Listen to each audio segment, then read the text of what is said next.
Hi everyone, welcome to my second episode of Med Talks. So everyone has one main concern and that is about skin. So let's talk about it today. We have with us dermatologist and cosmetologist with 5 years of experience and she owns Aura Skin Aesthetic Clinic. So let's welcome Dr. Eshani Shah. Thank you for joining us today. The pleasure is mine, and thank you for inviting me. Okay, so my first question is it true that what's happening inside our body shows first on our skin? Yes, that's very true. You can think of your skin as like a human screen. So, તમને કોઈ nutritional deficiency છે, it will show on your skin. If you have some hormonal imbalance, it will be shown on your skin. Any kind of stress, some chronic inflammation, બધું જ તમારી skin પર સૌથી પહેલાં દેખાશે. So, whenever a patient comes to me with a symptom, I usually treat the entire system. Because it's not just something that is happening in your skin, it is something that is happening in your entire body. સો અત્યારે એક myth છે આઈ think સો બધા જ કહેતા હોય છે કે we should drink 3 to 5 liters of water daily. So does it affect your skin or not? So definitely, the more hydrated you are, your toxins get removed, તમારું circulation better થાય, એ બધી રીતે fluids help a lot. But એવું નથી કે water is like a magic potion. You know, like કે if your acne is because of a hormonal imbalance, તો 5-10 liter પાણી પીવાથી it's not going to get cleared. But of course, if you are not hydrated, you will have a lot of issues. So you have to have like a balance of a good skincare. You have to have 3 to 5 liters of fluid. You have to have a good diet, sleep, everything. So all in all combined, definitely it will work wonders for you. સો હમણાં જ આપણે ઇન્સ્ટાગ્રામના reels જોતા હોય છે okay તો મેં હમણાં જ જોયું કે I think so in foreign countries કોઈ મધરે એની 12 કે 13 year old ડોટરને લેઝરની ટ્રીટમેન્ટ કરી હતી so we can do that thing like early this age. What is the right age to start your skincare routine? So if you ask me about skincare, you know, બહુ જ બધા questions છે surrounding it, પણ it varies on a case to case basis. મારે અમુક pediatric patients આવે છે, હવે એટલું બધું લોકો સ્વિમિંગ કરે છે, ટ્રિપ્સ પર જાય છે એમના કિડ્સ સાથે, એટલે એ એજથી સનસ્ક્રીન ને બધું I do recommend for the time being. પછી if you have like very dry skin for your child, it is better to start early. But if you ask me one age, તો I suggest કે puberty hit થાય ને ત્યારે you have a lot of hormonal changes going on. ત્યારથી if you invest in a good cleanser, a good sunscreen, a good moisturizer, so that is a good protective way and it goes a long way. એટલે one age માટે I would suggest puberty, પણ of course case to case basis પર બહુ very થાય છે. I think હમણાં Instagram પર you might have seen કે લોકો ઇન્ફ્લુએન્સર્સ જે છે પોતાના નાના લાઈક ઇન્ફન્ટ્સને બી સનસ્ક્રીન લગાડતા હોય છે, આ લગાડતા હોય છે. એટલું બધું ઓનેસ્ટલી નેસેસરી નથી હોતું અનલેસ કે બહુ જ હાર્શ સનમાં તમે જતા હો, you can spare the baby. As a doctor, I would suggest કે 13 to 15 years of age is a good age to start your skincare, not earlier. એટલે I always say કે don't overdo it. જેટલું છે એટલું રહેવા દો, maintain કરો, બહુ છે. હા તો what is known negotiable skin care કે આ તો મિસ થવું જ ના જોઈએ લાઈક એવરીડે કદાચ આપણે બહાર ફરવા જતા હોય કંઈ બી હોય તો ખાલી એક વસ્તુ હોય કે which we can't miss. So that has to be your sunscreen. Like one step if you don't want to miss, it has to be your sunscreen. કારણ કે it is like one and all જેવું છે. એ તમારું pigmentation બી prevent કરશે, ageing પણ prevent કરશે, it will help you against skin cancers. So that is one step you should not miss in your routine. અને તમે મારા જેવા લેઝી હો, કંઈ જ નથી કરવું, સવારે ફેસ વોશ કરીને સનસ્ક્રીન લગાવીને નીકળી જાઓ, દેટ ઇઝ ઇનફ. અને હવે તો એટલા બધા ઓનેસ્ટલી ઓપ્શન્સ આવી ગયા છે. You have option of a tinted sunscreen, તો તમારે ફાઉન્ડેશનની બી જરૂર ના પડે. You have the option of sunscreen with a moisturiser, તો એક જ પ્રોડક્ટમાં બંને થઈ જાય. So there are so many options. If you choose the right product, I think એક પ્રોડક્ટમાં તમારું કામ થઈ જ જાય. અગર આપણે એવું કહેતા હોય છે કે સનથી પ્રોટેક્ટ કરવું છે તો આપણે ખાલી સમરમાં જ સનસ્ક્રીન લગાવવું જોઈએ ને? So this is also again a very big myth. You know, બધા જ આવું માને કે તડકો છે તો જ આપણે સનસ્ક્રીન લગાવવાનું હોય, પણ ધેટ ઇઝ કમ્પ્લીટલી ફોલ્સ. કારણ કે લેટ્સ સે મોન્સૂન છે, બહુ જ ક્લાઉડી વેધર છે, પણ યુવી રેઝ તો આવવાના જ છે. જે ડેમેજ થઈ રહ્યું છે યુવી રેઝથી છે, which are going to penetrate no matter vote.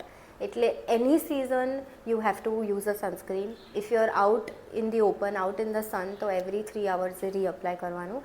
That no matter what the season you have to have. Okay so what about indoors like તમે ઘરે હોવ તો ત્યારે શું કરવાનું? So there are a lot of patients હવે તો mostly બધા ઇન્ડોર્સ રહે છે, મોસ્ટલી લેપટોપ પર કમ્પ્યુટર પર કામ થતું હોય છે, તો એમાંથી પણ બ્લુ લાઇટ કરીને એક લાઇટ આવે which again causes all these problems. જે યુવી ડેમેજ છે, પિગમેન્ટેશન છે, બધું કરે જ છે. So there are specific sunscreens for that also, જે તમને યુવી પ્રોટેક્શન સાથે સાથે બ્લુ લાઇટ પ્રોટેક્શન પણ આપે છે. So you can choose your sunscreen accordingly. If you stay indoors most of the times, then you take that kind of a sunscreen. And I also had a question for you as a dentist, like what is one oral care step that you think shouldn't be missed? Guys, that is flossing is must. And second, please brush twice a day, that's it. I don't want to tell anything. Like if a patient comes, I tell everyone to floss, that's it. It is enough for your good dental hygiene. સો આપણે હમણાં સનસ્ક્રીનની વાત કરી તો બહુ જ common questions હોય છે. મેં ઘણા લોકોને જોયું છે નીચે કમેન્ટ્સ કેવા બી હોય છે, do sunscreen cause cancer? No, they don't. To put it very simply. It is a very common Yeah, question. it is. I know. So sunscreenમાં છે ને there are two types, physical અને chemical. જે chemical sunscreens આવે છે એમાં they have certain chemicals which if used in a very larger quantity, yes, they can cause cancer. પણ હવે આપણે જે વધુ યુઝ કરીએ છીએ it is chemical in one form or the other.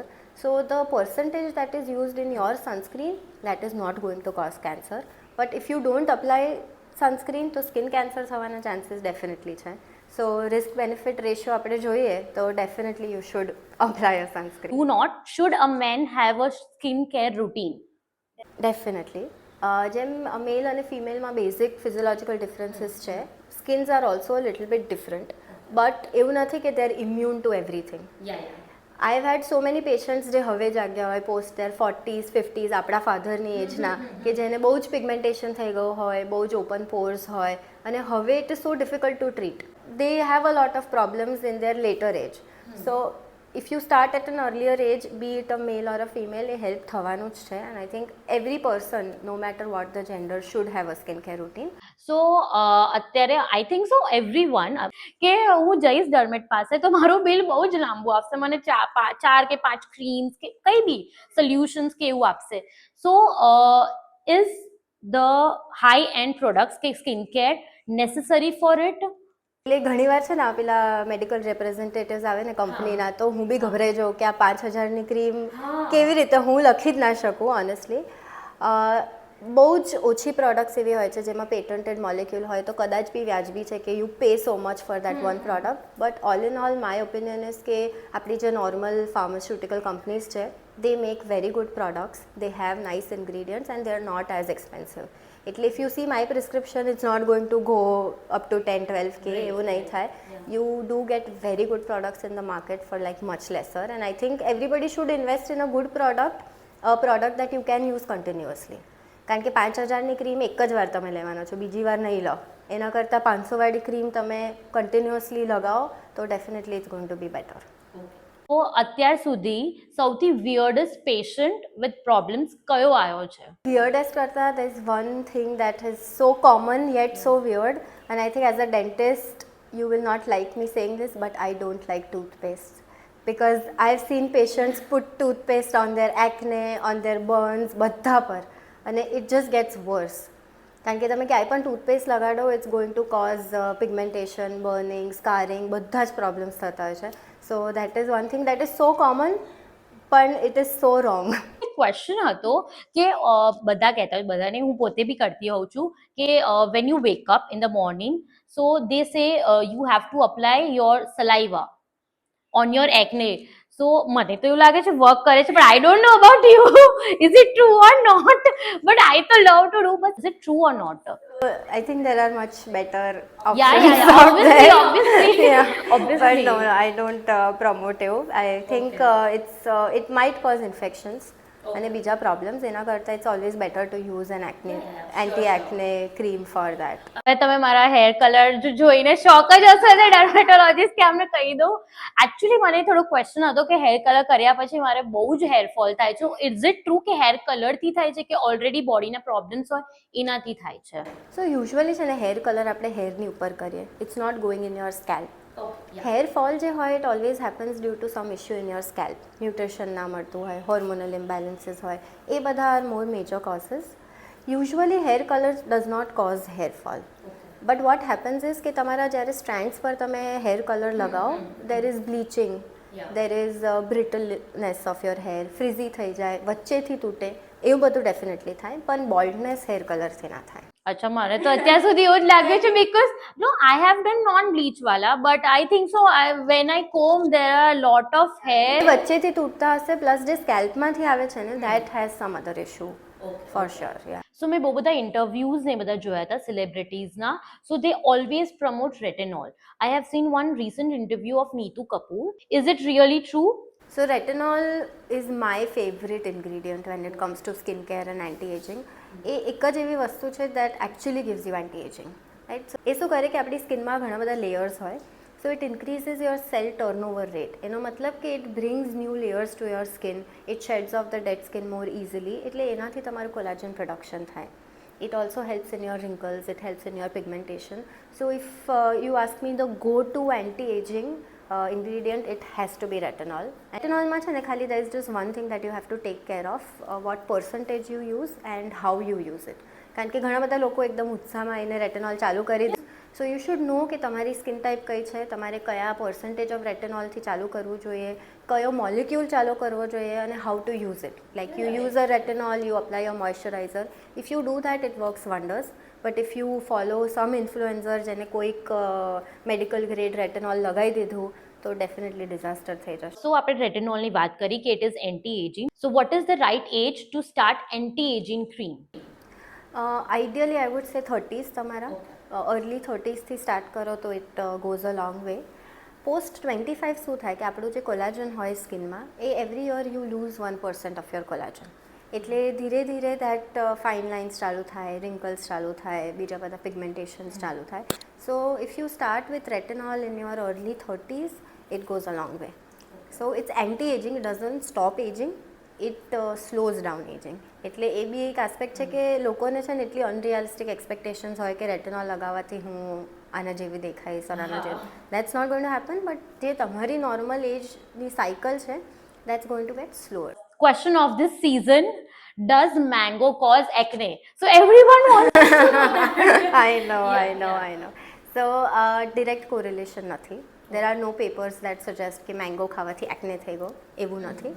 But mangoes have a high glycemic index. Basically તમારી insulin જે છે એ તમારી બોડીમાં વધારશે. So if you are acne prone, then yes, eating a lot of mangoes will increase your acne. એટલે if you have an acne prone skin or if you have active acne, you have to be careful about the portion size and about the frequency of having mangoes. So thank you, Dr. Eshani, for bursting our myths, and thank you for coming on our show. So we are definitely coming to you for more questions and queries. Thank you so much. Thank you. I had a lot of fun. Thank you for watching my podcast. Like, share, and subscribe, and stay tuned for next episode. Bye.